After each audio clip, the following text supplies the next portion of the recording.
But I will try my best to give you some inspiration instead of things that are not really explaining black boxes, even though I'm touching upon that a little bit.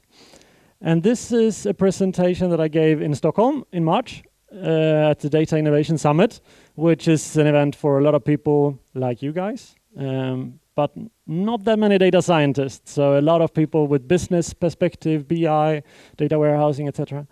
I'm just curious, how many in here consider themselves as data scientists? Okay, that's a fair amount. And BI experts? Maybe some guys, come on. Yeah, we have a few, okay. And that's very good to know. So I talk a little bit about the Volvo Group and the challenge we have with data science and AI. Do you know what that is? Maybe you think it's the building the models, getting the deep learning right, getting the features assessment. Testing, yeah, there are many things that we need to do. And I mean, that part is important, but it's not the problem. And some people think it's the data. Okay, you spend 80-90% of the time getting your data ready to work on. Well, that's true. We spend a lot of time on data. But that, I wouldn't say that is the key challenge, to get AI and data science within a group such as the Volvo Group. I mean, we're 100,000 employees. And really the challenge, I would say, is communication.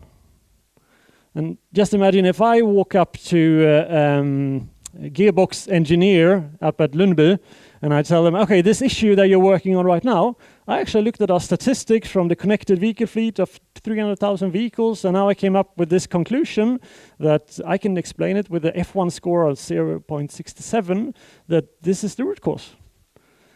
And I don't know if you try that, but I have, to be honest. And in a good situation, I go back home with 24 new questions that I realized, oh, why didn't I think of that? And in a bad situation, I'm like, let's go back to the test lab and see what we can do on this.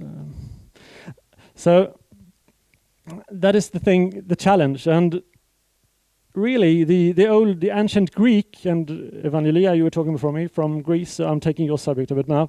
But the ancient Greek, they actually knew that there are 3 things required to communicate and convince a gearbox engineer. And these 3 things are, in Greek, logos, ethos, and pathos. And I think it's something you should remember when it comes. And logos, that's a way of rephrasing all the things that is logical, the facts that we present. And as a data scientist, we spend a lot of attention on the facts, right? Things should be, you should be able to follow my discussion and see why I do this and then I do that. Okay, that makes sense, so I do this and then I do that. Okay, that makes sense, so I follow that. But we often forget about ethos. And ethos is everything with, not really ethics, but it's related, of course. But it's trust. How can you build trust in your work? Because I will never be able to follow any one of your data science products or reports or models in full detail. I never know the entire lineage of data that you rely on, the model, the selection, etc., etc. So I have to put a lot of trust in you and say that, okay, you seem like a nice guy, what you say is probably true. And moreover, pathos, it's a passion, right? So how do you bring passion into an old slide? Not doing a data science slide deck with 255 slides with facts so that you will get really confused. Then the slides will probably be thrown away, even if you're a trustworthy person with true facts. Because these are the 3 building pillars of communication. And this whole thing is something we as data scientists aren't really that good at. It's not something we talk about, even though it's coming, I think. But if you look at those trendsetters, management consultancies, they are brilliant in pathos and ethos. They dress well to look proper. They refer to their international networks of experts that you even haven't heard of because they're so good. And they present really shiny slides that gives you the feeling, oh, yeah, this is nice to look at. I have this Gartner chart. This is probably true because it looks nice and they are trustworthy, right? But we don't really focus on the facts unless we are skilled in that subject and able to say this is false. which isn't very often. So, adding passion to things, and in this situation, you could add a lot of passion, in this case by adding the Volvo logo on top of it. And you start realizing this is probably not PowerPoint, right? It isn't, even though some of it is copied from PowerPoint. And what I want to show you is that a lot of attention could actually be put on not really doing the presentation in a nice way, but using a nice framework for creating your presentations.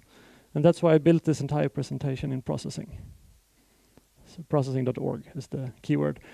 And let's not get too confused with this. Fredrik Moeschlin is my name. I have a background as physics engineer, studying complex adaptive systems, and have had the opportunity to work in that domain that we now call data science, even though I'm not really following the data science trends anymore. I'm not the best guy to trust on algorithm selection. I have experience of implementing this in Sweden, in Switzerland, and abroad otherwise, in a lot of different organizations. And I want to share with you now how we try to do this at the Volvo Group. And by that, trying to get sane. This is me, live picture. My favorite thing with presentation is to prepare them in the last minute. So this is something we did right now. And somewhere I lost my phone, and if someone has them, I will be really grateful. 2 phones, one old T set and an Android, no, it's an iPhone 8. So somewhere are 2 phones that are mine. I'm really happy if someone can help me find them. That's me in a nutshell. Okay. Worth mentioning, we don't do many cars, but we do a lot of construction equipment. Some of you heard Evangelia before. You know about this. And the challenge we have is that those people, 100,000, they are not really data science experts, and most of them haven't even heard of it, actually. So it's a challenge to get the data out into value within the organization and enable people here. And this is why I think visualization is really important. And 3 things that I have to mention, because it's a Volvo presentation. The 3 trends right now: connectivity, connecting devices and assets, and of course automation, making self-driving vehicles to some sort, and electrification. These are really important trends right now, and they are largely enabled by connectivity. So when working for Volvo Group Connected Solutions, we deliver those services and try to enable them. And we get a lot of data thanks to these services, which is partly legacy, old crappy data, but we can somehow use it in the organization. And right now we have, that's the old one, 900,000 vehicles or assets connected, and they're actually continuously increasing. But I can't really show you them because we have GDPR and integrity, etc. So what I did was to take OpenStreetMap, Planet GPX. Has anyone used it? One guy. That's because of me, I think. It's an open data source that you can download with 3 billion coordinates and a couple of 800,000 routes, I think. So we did that and used that data as reference. And so let's look at it. How many visited Evangelia's talk before? Yeah, a couple of you. And this is what you might have seen. And this is just a very simple way of using processing, plotting movements. And it's not just a map, it's actually a 3D rendering of a globe. So this is not something that is very hard to develop. It takes a couple of days. And then you might have it. And you realize, okay, I can see the density, and I can realize that the Earth is actually largely blue, something we often forget when we look at world maps, right? We don't look at this part of it. And okay, this gives us some understanding, some basic view, but it may actually be more worth it looking at histograms and getting a density understanding, which could be something like this. And we all love bar charts, right? So this is just bar charts on a map, basically. But another way of doing it, and just visualizing data like this within a legacy organization like the Volvo Group, you get a lot of attention, you get a lot of questions, and you make people aware that, oh, we have a lot of information that we can look at. What could we use it for?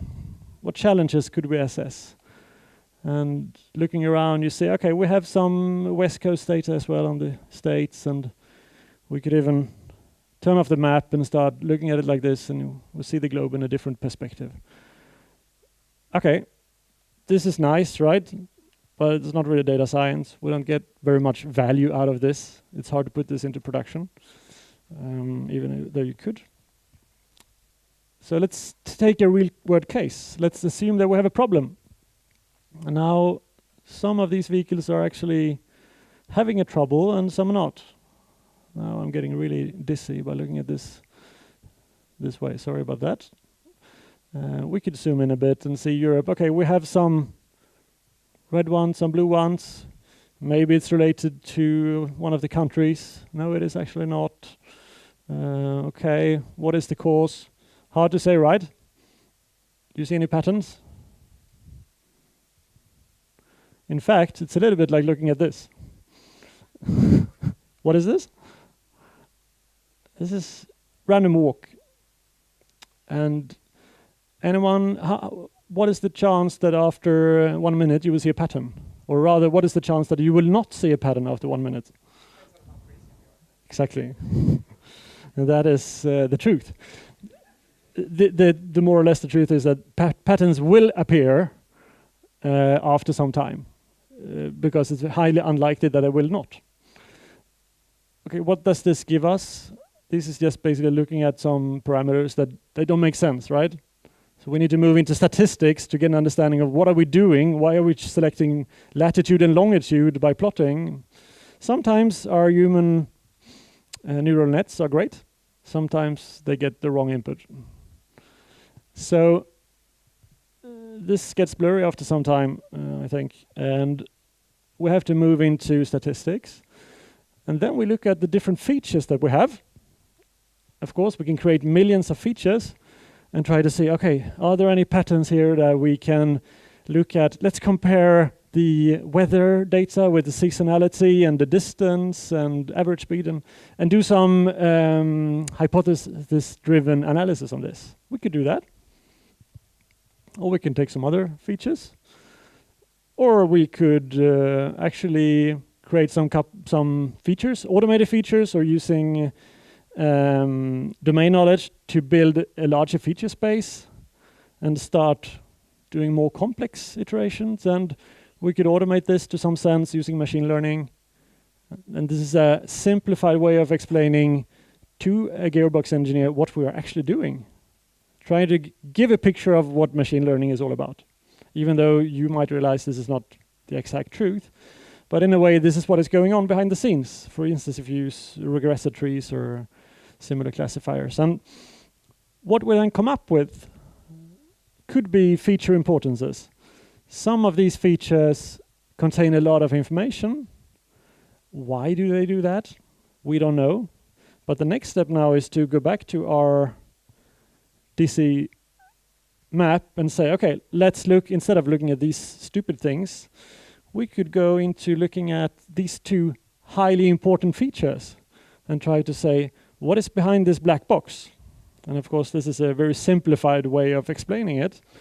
But now we see that, okay, there seems to be some pattern of some sort. We can tell with a human mind, and even the gearbox engineer will be able to tell that. And then, of course, what do you think? Are we finished by that as a data scientist? We actually even kind of haven't finished with the beginning. But we found something, and now it's all about communication. And what we need to do is to move into another position now and think of, okay, what are we looking at? Do we know anything at all about these features? How did we generate them? What data did they build on? Can we trust these data points? Are we having some bias in here, which we typically do have? And is this, if we suppose now we have a problem with the gearbox, is this something that is causing the problem? Or could this be a consequence of the problem? So far, I would say 3 times out of 4, we found things that are consequences of the problems and not causing the problem. But it's hard to tell very often, because everything is kind of entangled in those systems. So we haven't really got started, but now we need to work heavily together with the experts, and that is something that I need to stress here, that A data scientist can never really work alone in creating value unless it's on a very niched thing that maybe is born digital. We are a startup from 1927, not really that digital when it started.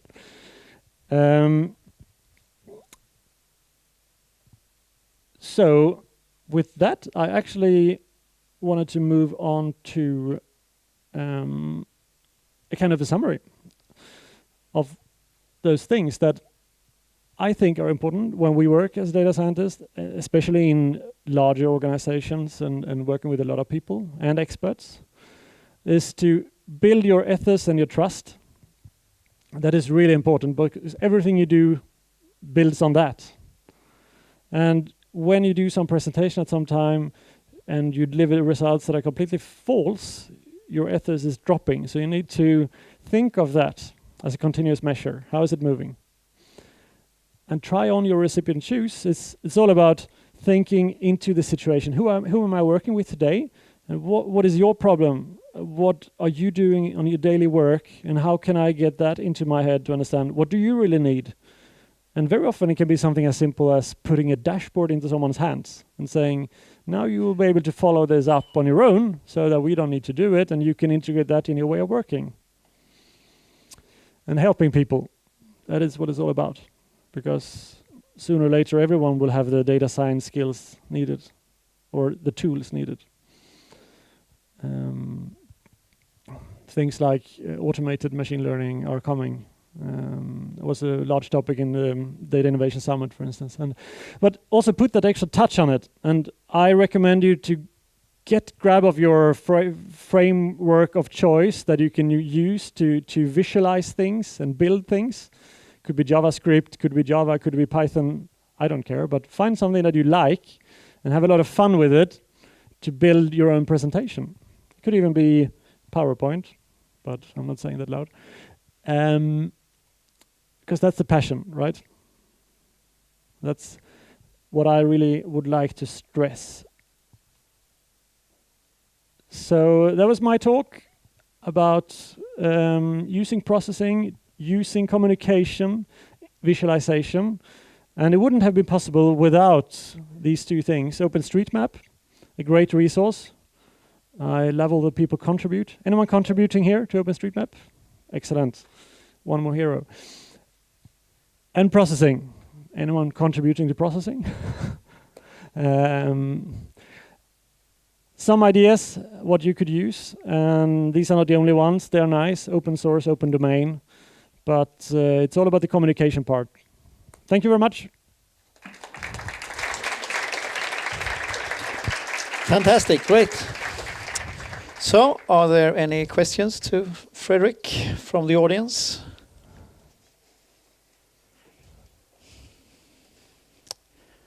Anyone? Oh, Joseph.